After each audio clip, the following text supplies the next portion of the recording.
A link in a mooring chain can cost as much as a car. A full offshore mooring line can cost more than a small aircraft. And all of it exists to hold ships weighing 200,000 tons against water that treats steel like paper. Coming up, you will watch how one chain gets forged, tested, and inspected across 4 centuries of engineering. Do not skip the final segment. It changes how you look at every ship at anchor. 200,000 tons of steel, fully loaded, and the wind still sets the rules. A cargo ship out here is not the boss of anything. Waves come over the bow and wash the deck flat. A ferry approaching the pier looks less like it is docking and more like it is being dragged towards something it does not want to touch. Bolted down cranes tear loose off the frame. Something invisible under the water has to hold this. So what does? The answer weighs 7 tons and hangs off a chain longer than 3 American football fields laid end to end. Every mid-size cargo ship carries 2 anchors, port and starboard, connected to about 357 meters of chain measured in shackles of 27.5 meters each. Before drop, the crew lowers the anchor to the cockabill position just above the water. Then the brake opens, and gravity does the rest. The run-out takes seconds and sounds like a freight train having a bad afternoon. Nothing goes wrong, because the guy on the brake would rather retire on his own terms. But dropping the anchor is the easy part.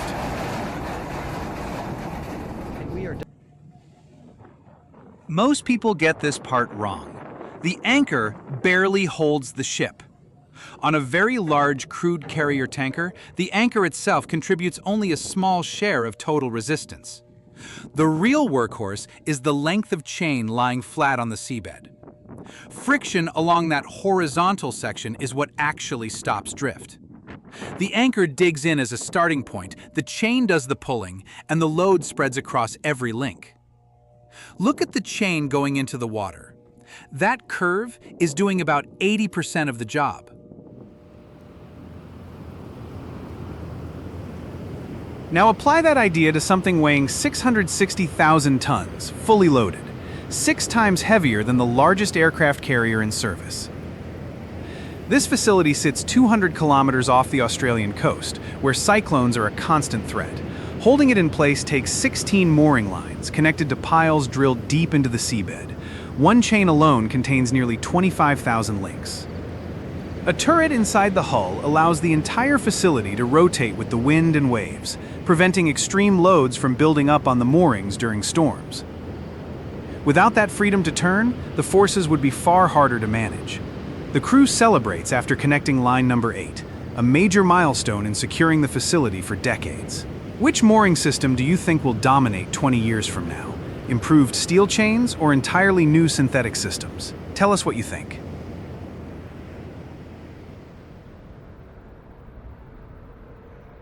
Before any of this reaches a deck, it arrives on land looking like somebody dumped a giant bowl of black spaghetti. Each pile weighs several tons. Forklifts move them like tangled rope, and every batch ships with a certification tag inspectors will read twice.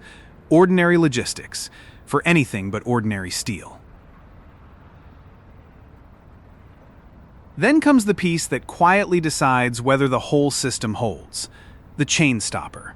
When a tanker sits at anchor, the winch does not hold the load. If it did, the winch would rip off the deck the first time a real swell hit. Instead, the chain stopper locks onto one specific link and absorbs the full pull. The winch just sits there and takes credit. Simple, and the reason the ship stays where it is supposed to.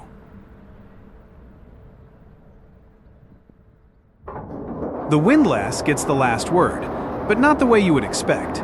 Its job is controlled retrieval, not raw muscle. During testing, engineers verify that it can pull the chain back under rated load and stop it instantly on command. A runaway anchor chain on a live deck writes tomorrow's safety course. Every windlass proves itself in the test bay before it ever reaches a ship.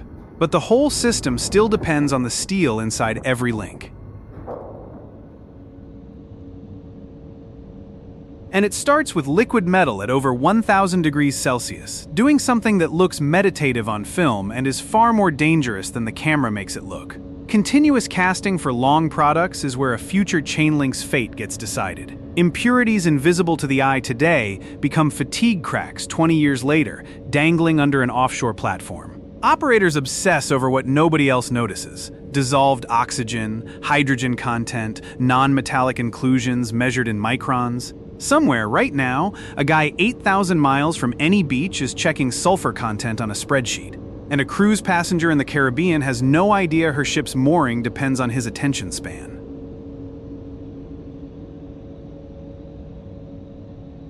So how clean can steel actually get? For anchor chain grade, the answer sits somewhere between extremely and you would not believe the numbers. Cleanliness here means stripping out microscopic oxide and sulfide pockets, the kind of tiny flaws that turn into crack starters under repeated load. An electric arc furnace melts the raw stock. Vacuum degassing pulls dissolved gases out of the liquid steel. Ladle metallurgy nudges alloy chemistry down to fractions of a percent. The billets come out inspected, marked, and tracked from that point forward.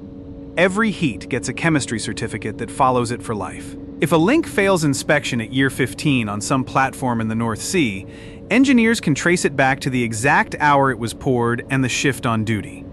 That is forensic planning for something that will spend decades submerged in salt water without a day off.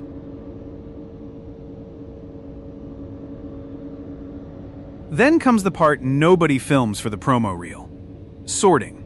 Bars and coils get pulled into service centers where robots grip, cut, and stack by grade. Every piece carries a tag. Trace one bar, trace the melt behind it. Boring on camera, but extremely valuable when a link fails. Then the billets have to become bars, which turns out to be one of the loudest, hottest, most stubbornly physical processes in modern manufacturing. A billet enters the reheating furnace and comes out glowing at rolling temperature. From there it runs through roughing, intermediate, and finishing stands, each squeezing the steel, elongating it, adjusting cross-section. A modern mill turns out 800,000 tons per year. Water sprays cool the surface as it travels, cutters lop off the leading and trailing ends, the bar keeps going. For wire rod, high-speed equipment spins the steel into coils moving at highway speed. A red-hot bar longer than a school bus flying across a factory floor at 40 miles per hour is not a special day here. It is the whole shift. Precision matters because chain links get cut from these bars later.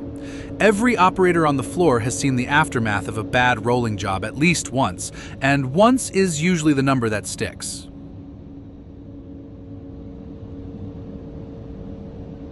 The finish is where the tolerance gets almost silly.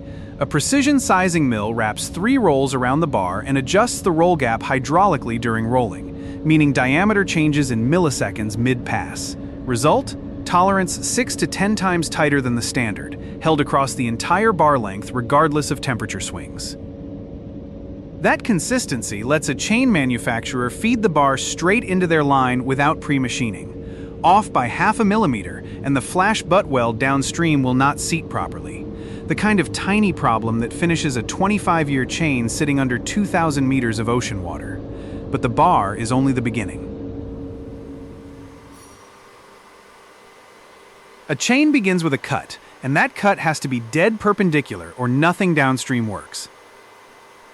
A fully automatic circular saw grips the bar in a floating shuttle, feeds it in, and slices clean while oil mist keeps the blade from cooking itself under load. Each blank has to land at the exact length needed to form one link. Too short and the weld will not close. Too long and the link fails inspection. Neither one makes it out the loading dock.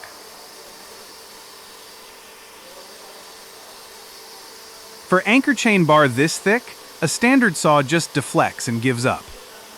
An inclined bed, carbide-tipped machine sits at an angle so gravity helps clamp the workpiece down. That geometry keeps cuts straight through bar stock that would flex on a flat setup. Man, one cut takes ages. The blade advances slowly. Rush this step, and the factory pays for it later, one bent link at a time. Now the straight blank turns into something recognizable. A hydraulic bender grips the bar and forces it around a mandrel, curling it into the elongated oval shape of a stud link chain. The steel springs back slightly, so the machine overbends to compensate. The link looks finished. It is not. The two ends still have to meet, and meet perfectly. This is the moment that decides whether the link lives or dies. Flash butt welding clamps both ends of the bent bar, runs high current across the gap until steel flashes into a shower of sparks, then hydraulically slams them together while still molten. The bang is louder than the sparks look, and the sparks look loud. And then the process repeats. Not twice, thousands of times per chain. A production welder handles round links continuously. Bar feeds in, gets cut, bent, welded, and threaded through the previous link before it cools. Parameters get tuned to bar diameter and steel grade. Every parameter drifts, and the chain fails downstream. Pull back to the whole idea of chain making, and this smaller machine shows the principle.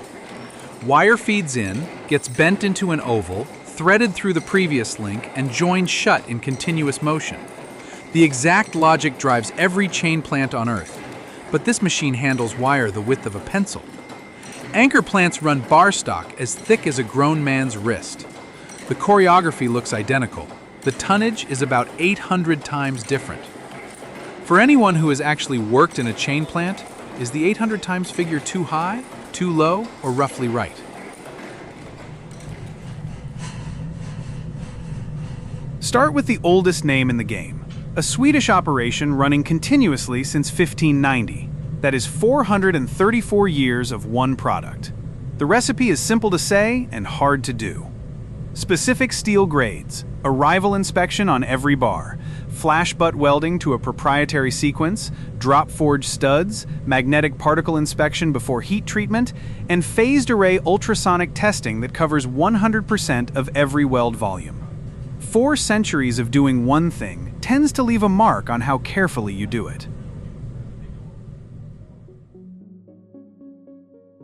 Now cross the world to the Chinese coast, where a completely different model runs at completely different volume. A facility founded in 1986, sitting on 18,000 square meters near one of the busiest ports on Earth. Marine anchor chains and offshore mooring chains, produced at industrial scale, certified by every major classification society you have heard of.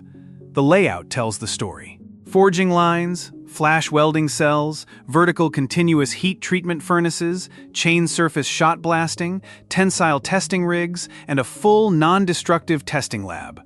400 years of Swedish craft in one corner of the map, 3 decades of Chinese industrial build-out in another, both making chains that hold ships.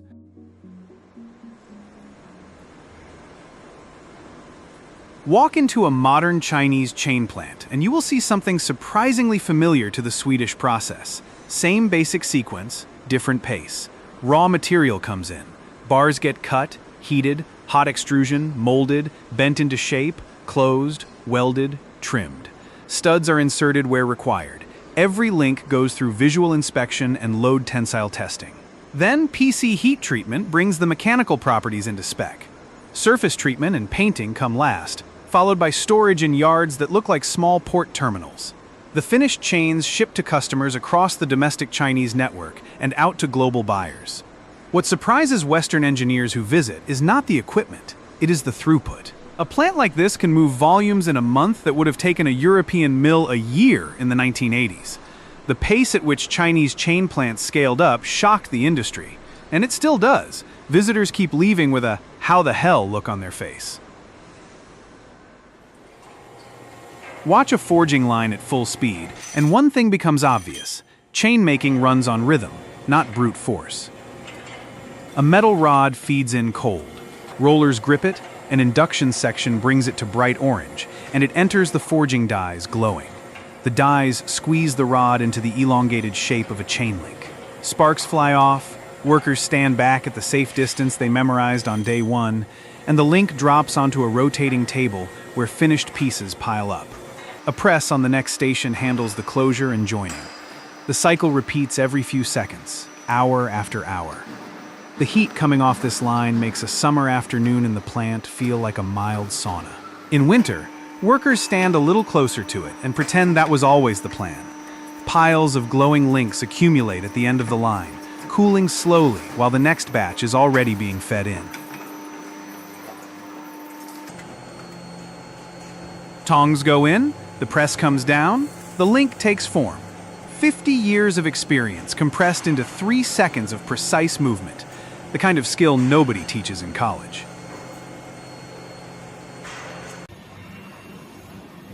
Behind the scenes, the certifications matter more than the machinery. A chain plant serving offshore projects needs approval from every major classification society. Product range spans stud link and studless anchor chain, mooring grades from offshore riser quality up through R5, chain stoppers, marine anchors, offshore mooring buoys. Without those stamps, the chain does not leave the yard.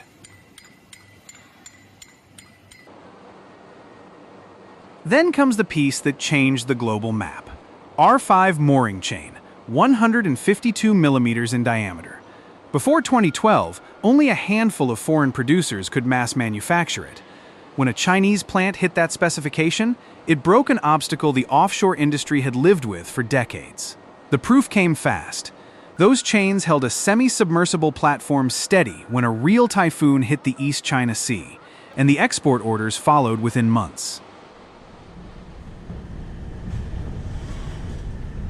And plants making chain at this grade all follow the same broad blueprint, with each factory obsessing over a different step. Manufacturing runs through welding, forging, heat treatment, and assembly.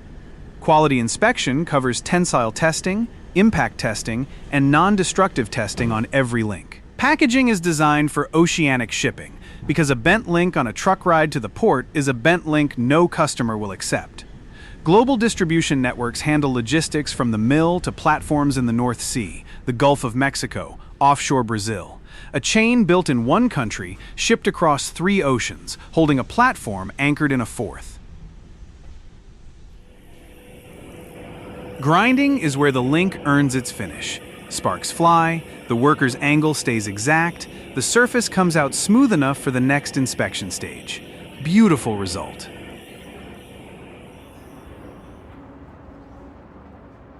Then the Japanese approach. Same tools, different obsession. Heating, forming, welding, cutting, and cooling all happen on the line as everywhere else. What sets a Japanese chain plant apart is the depth of testing. Every link goes through strength verification. Chains submerge in long troughs for inspection, and dedicated machines pull them to full rated load, while dial gauges measure elongation to fractions of a millimeter. The pace is slower than the biggest Chinese plants, and the volumes are smaller, but the paperwork trailing each shipment is thicker, and the buyers pay a premium for that. Ask any procurement manager in shipbuilding whether they would rather have Japanese chain or a lower price. The answer usually depends on which insurance company is underwriting the vessel. But even a perfect weld is only half the story. Heat treatment gives the steel its final strength. This is the trick nobody sees: induction heating. A coil surrounds each link, current flows through it, and the steel inside heats from the inside out to bright orange in seconds. Then a quench in water locks the hardness into the surface. The chain looks unchanged. Underneath, it is now twice as strong. Then comes the material choice most would never guess: duplex stainless steel. A 16mm duplex chain hits a breaking load of 26 tons. That combines the corrosion resistance of stainless with the strength of alloyed steel. It costs more. It also lasts 3 times as long in salt water.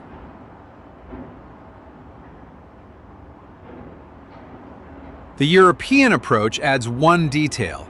Every link gets a stamp. Brand mark, grade class, and an individual code go on each link, so the traceability starts before the chain leaves the shop.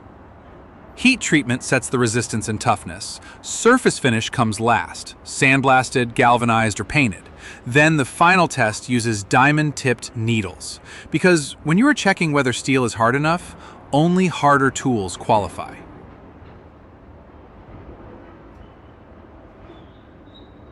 A 140-year-old chain company has learned something the newer ones are still catching up to. Heat treatment is the whole game. Round steel chains range from 3 to 40 millimeters in wire diameter. More than 1 million welds are made every day across one production complex, with every chain stress tested, calibrated, and inspected. A patented material grade raised the top quality to Class 12, delivering 60% higher tensile strength while maintaining the same fatigue resistance. Most people assume steel is steel and a bar is a bar. Anyone here want to explain to the crowd why that assumption costs offshore operators millions per year? Then comes the part that decides tire chain performance. Heat treatment tuned for shock loads. The tempering process locks in a specific balance between hardness and toughness. Too hard and the link cracks under impact. Too tough and it wears out in weeks. The window between those two extremes is narrow, and each grade of chain requires its own thermal recipe. Surface treatment finishes the process, sandblasted, galvanized, or painted for corrosion resistance. The heaviest tire protection chains hold the tires on the largest wheel loader on Earth, which weighs 260 tons empty. Losing a chain on that machine is the kind of maintenance day nobody schedules on purpose. Now watch what happens when a chain has to survive somewhere. No ocean chain will ever go. Inside, a slag pit. A crane pours molten slag from a ladle. Sparks explode across the floor. A front-end loader drives directly into the glowing pile, scoops it up, and dumps it into a truck. The tires on that loader would be shredded in one shift without protection. The chains wrapping those tires face temperatures that would soften ordinary steel and mechanical loads that would tear ordinary chain apart. My God, a chain getting dragged across 1,500 degrees Celsius of molten slag and still coming out intact? The answer is heat treatment. Same principle as anchor chain manufacturing, tuned for a completely different kind of hell. But even the best treated chain has to prove it will hold. And the proving part is where the numbers get uncomfortable. Static strength is easy to prove. Fatigue is the hard one. A mooring chain in service sees hundreds of thousands of load cycles from waves and wind.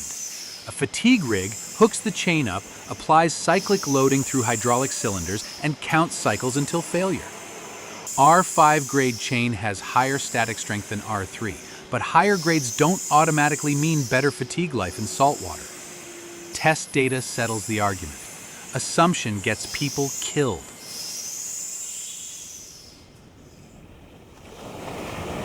A duplex stainless anchor chain gets installed on a sailboat in the Mediterranean. The owner sails, anchors, and reports back over months and years. The lab data says one thing. Saltwater and daily use say whether the lab was right. Chains sit inside a sealed enclosure, sprayed continuously with salt fog. When they come out with no visible corrosion after 500 hours, the coating and material choice were correct. When they come out rusted, back to the drawing board. No exceptions.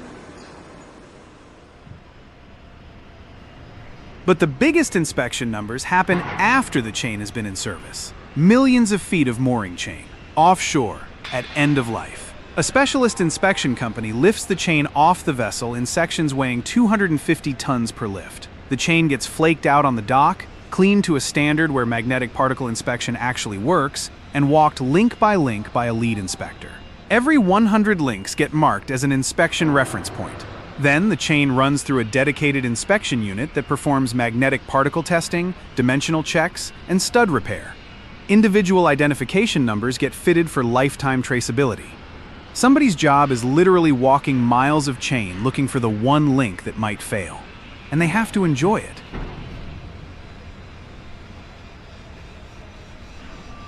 The service exists because the alternative is worse than the inspection cost.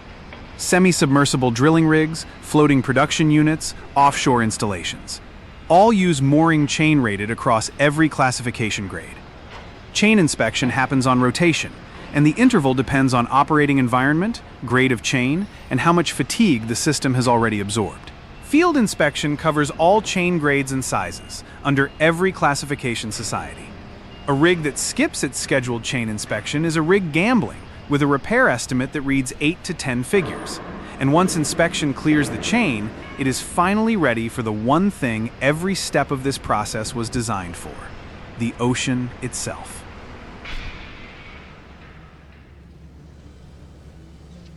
And this is where the chain finally does what everything before it was built for: holds a ship at rest. A container vessel enters port at dawn. Mooring lines run down, the anchor gets set, cranes swing overhead. Every link in that chain was inspected, tested, and stamped by somebody who will never see this port. That is trust at industrial scale. Then comes the specialized job most viewers have never watched: anchor handling on an AUTS vessel. Anchor handling tug supply vessels exist for one purpose: deploying and recovering anchors for rigs, lay barges, and floating production units.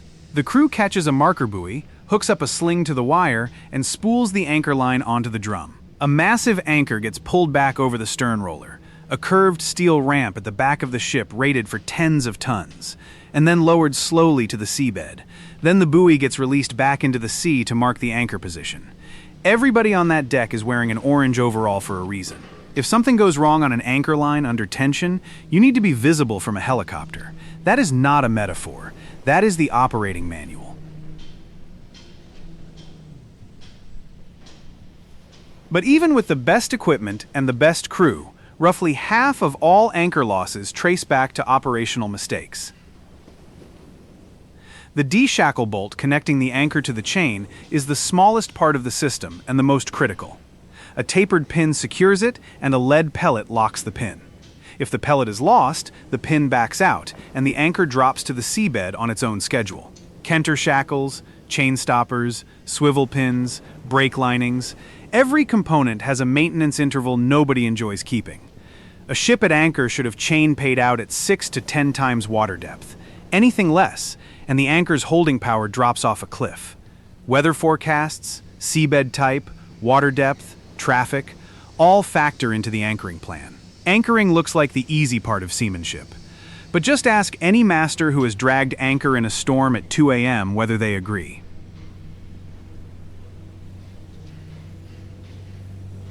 Then comes the day nobody wants: anchor repair. An anchor and its chain get lifted off a barge by dockside crane. Workers direct the lift, gesturing to the operator through the noise of the port.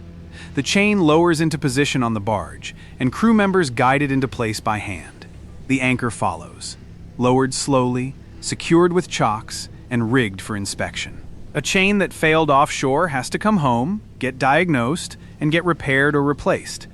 The paperwork on that repair job is thicker than a phone book, and every page has a signature on it. Now watch what a nightmare looks like on video: a runaway anchor. The plan was 3 shots of chain, 270 feet. The reality was 600 feet paid out before the brake would set. Oh. When the chain turns red, that means only 90 feet are left before the whole assembly runs free off the ship. The crew resolved it, 1 shot from disaster. A runaway chain writes safety courses. It also writes incident reports nobody wants their name on.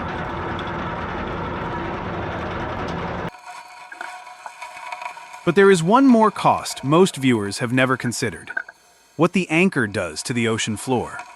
A diver documents the damage. Seagrass beds, some of them thousands of years old, get shredded by anchors and dragging chain. The ship holds. The ecosystem below it does not. Posidonia seagrass grows at about 1 centimeter per year. An anchor chain dragging across it destroys a century of growth in one afternoon. Diver-led surveys along Mediterranean coasts have documented scars visible from satellites. A chain that keeps ships safe above water can quietly wreck the world beneath it.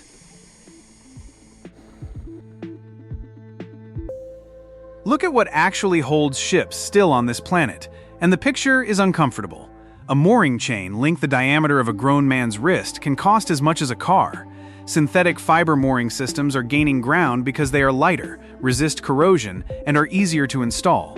Forged steel chain still has strong support thanks to its long track record. Environmental rules are also driving lower impact mooring solutions in sensitive seabed areas.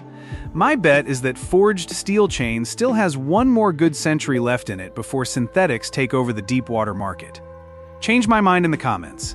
If this video pulled back the curtain on something you had never thought about, hit subscribe. We're following another engineering system that quietly keeps the modern world running.